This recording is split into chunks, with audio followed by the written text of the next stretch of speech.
जिन लोगों ने मेरा पिछला वीडियो देखा है वो जानते ही हैं कि मैं यहाँ गाँव में आया हुआ हूँ और मैंने शुरुआत की थी करीब 7-8 दिन जो काफ़ी क्लियर नाइट्स थे वो मैंने बर्बाद कर दिए थे और आखिरकार मैं एंड्रोमेडा गैलेक्सी की इमेजेस लेने में कामयाब रहा जो मैंने आपको पिछले वीडियो में दिखाया है। अब मुझे यहाँ तकरीबन 18-20 दिन हो गए हैं और जैसे ही मैंने एंड्रोमेडा गैलेक्सी की इमेजेस ली उसके बाद आसमान में बड़ी धुंध आने लगी थी। ये बड़ा वियर्ड फिनोमिना है, ऐसा कभी पहले होता नहीं था कि पहाड़ों में इतनी ज़्यादा धुंध हो जाए। तो इतनी ज़्यादा धुंध है, सीइंग कंडीशंस बहुत बेकार है, इस वजह से मैं कुछ कैप्चर भी नहीं कर पाया। लेकिन खुशकिस्मती से कल रात को बादल लगे हुए थे और का पाला भी काफ़ी पड़ा हुआ है। उस वजह से जो अ, सारा जो पॉल्यूशन था वो सबसाइड हुआ है और थोड़ा बहुत क्लैरिटी अब आसमान में आई है। तो मैं आज कैप्चर करने की सोच रहा हूँ स्कल नेबुला, जिसको कि रोज़ेट नेबुला भी कहते हैं। लेकिन समस्या ये है कि ये थोड़ा लेट राइज़ होता है, कम से कम मेरे लिए, क्योंकि ये हमारे घर के पीछे से राइज़ होता है, तो ख़ासकर गाँव में। मैं ये कोशिश करूँगा कि मैं सबसे पहले, जब तक कि मेरा टारगेट मुझे दिखाई नहीं देने लग जाता है, मैं उससे पहले कोई और टारगेट कैप्चर करूँ। तो इसके लिए मैं टाइम पास के लिए गोस्ट ऑफ कैसियोपिया जो नेबुला है उसको मैं कैप्चर करने की कोशिश करूँगा और जैसे ही मेरा टारगेट दिखने लग जाएगा उसके बाद मैं कैप्चर करूँगा अपना मेन टारगेट जो कि है रोज़ेट नेबुला। और मैंने इस साल अब तक कैप्चर नहीं किया है और मैं चाहता हूँ कि इस बार मेरे रोज़ेट नेबुला में काफ़ी अच्छी डिटेल्स आए, जो अंदर का ऑक्सीजन रीजन है वो एकदम ब्लू निकल कर आए। अच्छी बात ये है कि जब ये नेबुला मुझे दिखाई देगा उस समय ये काफ़ी होराइज़न से काफ़ी ऊपर होगा और मेरिडियन के काफ़ी नज़दीक हुआ, तो क्लैरिटी आने की ज़्यादा संभावना है। मैं हूँ रमेश और स्वागत है आपका टिहरी स्काईज़ में। मैं हूँ उत्तराखंड से एक एस्ट्रो फोटोग्राफर, एक एमेच्योर एस्ट्रोनॉमर और मैं आपके लिए लेकर आता हूँ आसमान से जुड़ी हुई बहुत ही यूनिक सी चीज़ें।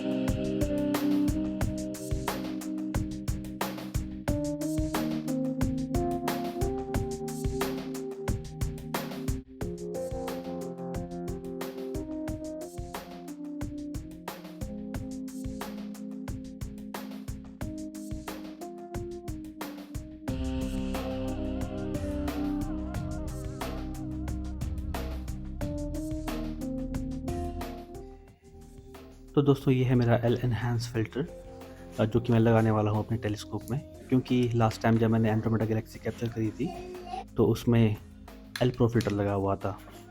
तो मुझे अब ये वाला फ़िल्टर इसमें लगाना है, तो इसके लिए मैं अपना कैमरा खोलूँगा और इसको ऐसा उल्टा रख दूँगा ताकि इस पे कोई डस्ट पार्टिकल ना गिरे। और ये मेरा क्योंकि 2 इंच का फ़िल्टर है एल प्रो, ये टेलीस्कोप एकदम आगे वाले एंड पे लगता है। लेकिन जो मेरा एल एनहांस है आप देख सकते हैं काफ़ी छोटा है, तो ये मुझे सेंसर से काफ़ी नज़दीक रखना पड़ेगा, नहीं तो इसमें विनियटिंग आने की संभावना रहेगी। तो इसलिए मैं इसको अडाप्टर में लगा के सीधे सीधे एकदम कैमरा में ही लगा दूँगा इस तरीके से, और फिर ये एक्सटेंशन लगा के फिर वापस से अपना कैमरा टेलीस्कोप में फ़िट कर दूँगा। आपको ये ध्यान रखना है कि ये सब चीज़ एकदम फिट होनी चाहिए ताकि जो डस्ट पार्टिकल है और जो बाद में हम फ्लैट्स लेंगे उसमें गड़बड़ ना हो। तो अब समय है कि मैं अपना टेलीस्कोप सेटअप करूँ, तो इसके लिए मैं अपने टेलीस्कोप को रफली सेटअप कर लूँगा नॉर्थ की तरफ को, ट्रू नॉर्थ पे, और बाकी मैं बाद में नीना के ज़रिए इसको सेटअप कर लूँगा। अभी फ़िलहाल मैं इसमें टेलीस्कोप लगा दूँगा इस तरीके से। रफली इसको बैलेंस कर लेता हूँ, सब जगह से ये बराबर एकदम बैलेंस होना चाहिए। आर ए एक्सिस पे और डिक्लिनेशन एक्सिस पे भी ये प्रॉपर्ली बैलेंस होना चाहिए, ये मुझे कंफर्म करना है, नहीं तो फिर गाइडिंग में बड़ी समस्या आ सकती है। तो ये डिक्लिनेशन एक्सिस पे भी ठीक ठाक ही मुझे लग रहा है। आजकल सर्दियों का टाइम है तो पाला काफ़ी पड़ता है, तो मैं अपने पीसी को खास करके बचाने के लिए और सारे इलेक्ट्रॉनिक्स को बचाने के लिए प्लास्टिक इस पे रख दूँगा। अब बारी है पोलर अलाइन करने की, तो नीना के ज़रिए मैं इसको पोलर अलाइन करूँगा। 3 पॉइंट पोलर अलाइनमेंट, तो ये पहले स्टार पे जा रहा है और इसके बाद ये 3 जगह पे स्टार्स को पॉइंट करेगा और उसके बाद जो भी डिफरेंस होगा वो मुझे बता देगा। और इसके बाद मैं एलटाज़ जो नॉब होता है उससे मैं इसको फिक्स कर लूँगा और अब ये ठीक ठाक लग रहा है, तो मैं इसको स्लू कर दूँगा अपने पहले टारगेट पे जो कि है गोस्ट ऑफ कैसियोपिया, उस टारगेट की तरफ। तो अब मैं आपको दिखाता हूँ कि ये टिहरी डैम जो है उससे कितना लाइट पोल्यूशन यहाँ पे होता है। तो आप ये देख सकते हैं कितना ज़्यादा लाइट यहाँ से निकलता है। और ये सामने पे न्यू टिहरी शहर दिख रहा है और इसका ग्लो आप देख सकते हैं कितना ऊंचाई तक जा रहा है। जबकि ये मोबाइल का कैमरा है तो आपको इतना ज़्यादा दिखाई नहीं देगा, अगर फुल फ्रेम कैमरा होता तो आपको मालूम पड़ता। दोस्तों लगता है मेरी गाइडिंग में कुछ गड़बड़ हो गया है, तो मैं इसे चेक करता हूँ। जब मैंने इसको चेक किया दोस्तों तो मैंने ये देखा है कि 7 फ्रेम्स के बाद ही इतने ज़्यादा बादल आ गए थे, इतना ज़्यादा लाइट पोल्यूशन आ गया था कि आप देख सकते हैं पहली इमेज तो काफ़ी अच्छी क्लियर आई है, लेकिन बाद में जितने भी स्टार्स हैं आप ये देखिए इसमें हैलो बहुत बड़ा आया है और बहुत ज़्यादा धुंध सी इमेजेस में आई है। आप ये देख सकते हैं। पहले तो मुझे लगा कि शायद ड्यू की वजह से हो रहा है या फिर मेरा ड्यू हीटर काम नहीं कर रहा है, तो लेकिन जब मैंने बाहर जाके देखा तो पता चला कि आसमान में तारे ही नहीं दिख रहे हैं, बहुत धुंधले-धुंधले तारे दिख रहे हैं जो ब्राइट हैं। जैसे कि जुपिटर है वो एकदम हल्का-सा दिख रहा था, तो इससे लगा कि शायद आसमान ख़राब हो गया है। फिर मैंने अपना मोबाइल में चेक किया तो देखा ये बता रहा है कि बाहर बादल लग चुके हैं, जो कि काफ़ी वियर्ड है। सुबह तक तो कोई संभावना नहीं थी। ये वैसे बादल नहीं हैं, ये पॉल्यूशन टाइप के बादल हैं जो कि बहुत हल्के होते हैं। तो इसके बाद अब कोई फ़ायदा तो है नहीं, तो मैं ये सारा ही तामझाम उठा के अंदर रख देता हूँ। दोस्तों कल रात का सेशन मेरा हो गया था ख़राब, तो मैं आज दोबारा से कोशिश करूँगा। वही मेरा स्ट्रैटेजी रहेगा। शुरुआत में मैं द गोस्ट ऑफ कैसियोपिया को ही कैप्चर करने की कोशिश करूँगा, उसके बाद रोज़ेट नेबुला को कैप्चर करने की कोशिश करूँगा। तो फिंगर्स क्रॉस्ड, आज देखते हैं आज कैप्चर हो पाता है या आज भी फिर से बादल लग जाएंगे। तो दोस्तों क्योंकि कल रात को मैंने ये सारा टेलीस्कोप ऐसे ही रख दिया था, तो इस बार मुझे ज़्यादा कुछ करने की ज़रूरत नहीं पड़ेगी।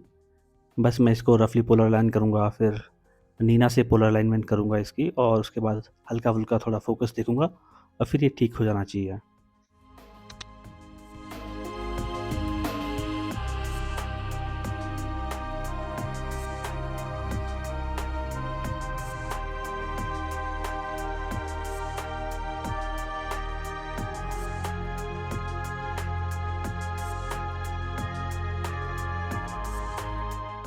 अक्सर मुझे सवाल पूछते कि आपका सेटअप क्या है, तो मैं आपको बता दूं कि ये है मेरा रेड कैट 51-2 टेलीस्कोप। इसमें 533 एमसी प्रो कैमरा लगा हुआ है, ऊपर ZW का मिनी गाइड स्कोप है और ZW का ही कैमरा है, और माउंट मेरा है आईऑप्ट्रॉन का स्मार्ट EQ प्रो प्लस। तो चलिए चलते हैं अपने पहले टारगेट की तरफ और अपना सेशन शुरू करते हैं।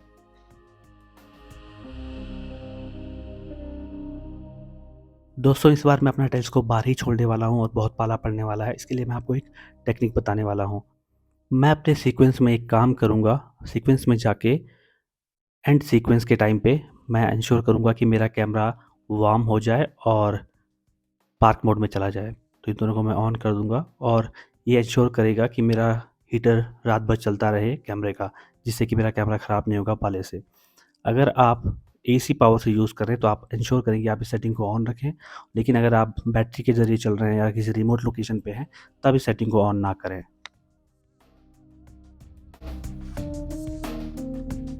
रात के तकरीबन 1 बजने वाले हैं और मैं गाँव में हूँ और आप सामने देख सकते हैं कि चाँद अब छुपने वाला है पहाड़ों के पीछे। आपको ज़ूम करके दिखाता हूँ ये कितना सुंदर लग रहा है।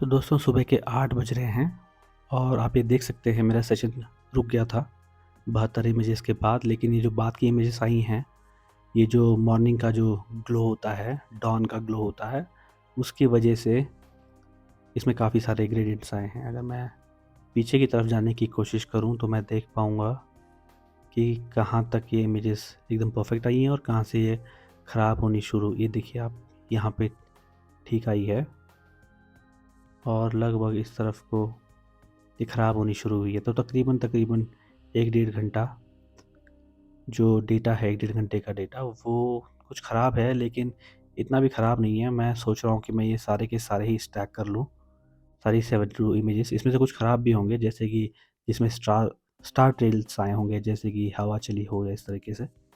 तो देखता हूँ, इन सबको ही मैं स्टैक करूँगा और फिंगर्स क्रॉस्ड। मुझे नहीं लगता कितना ख़राब डेटा है ये। यहाँ तक तो बहुत ही अच्छा आया है, बहुत अच्छी डिटेल है। तो चलिए इसी को मैं प्रोसेस करूँगा, सारी की सारी इमेजेस। सिर्फ जिसमें स्टार ट्रेल्स आए हैं उन इमेजेस को मैं हटाऊँगा। तो चलिए अब बाहर चलता हूँ और देखता हूँ कि अपने टेलीस्कोप के क्या हाल चाल हैं, और देखता हूँ कि पहले से कहीं ज़्यादा इफेक्ट तो नहीं आया है। मुझे खासकर चिंता अपने मिनी पीसी की है कि कहीं उसके अंदर ड्यू ना गया हो। हालांकि मैंने रात को वो ऑन छोड़ा था तो काफ़ी गर्मी प्रोड्यूस कर लेता है, शायद ख़राब ना हुआ हो।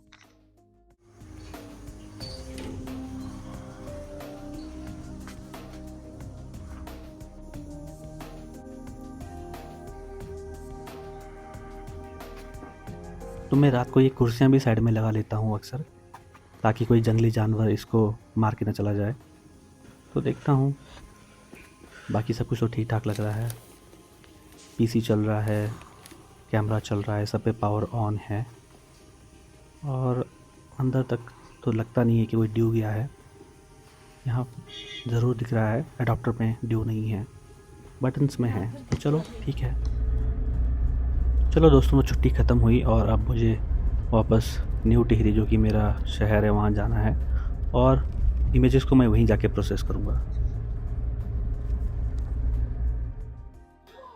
दोस्तों वेलकम बैक। मैं आ गया हूँ नई टिहरी में, और सॉरी थोड़ा लेट हो गया वीडियो पोस्ट करने में, काफ़ी पहले मैंने बना दिया था। लेकिन अच्छी बात यह है कि आप देख सकते हैं पूरा आसमान ख़राब हो रखा है और हल्की हल्की बूंदाबांदी भी हो रही है। तो फाइनली इस साल बारिश देखने को मिली है सितंबर के बाद से। लास्ट बारिश सितंबर में हुई थी, और ये सारे एक्स्ट्रा फोटोग्राफर्स के लिए भी काफ़ी अच्छी खबर है, क्योंकि मौसम इतना ख़राब था, बारिश नहीं हो रही थी, पोल्यूशन बहुत ज़्यादा बढ़ गया था और सीइंग कंडीशंस बहुत ख़राब हो गई थी।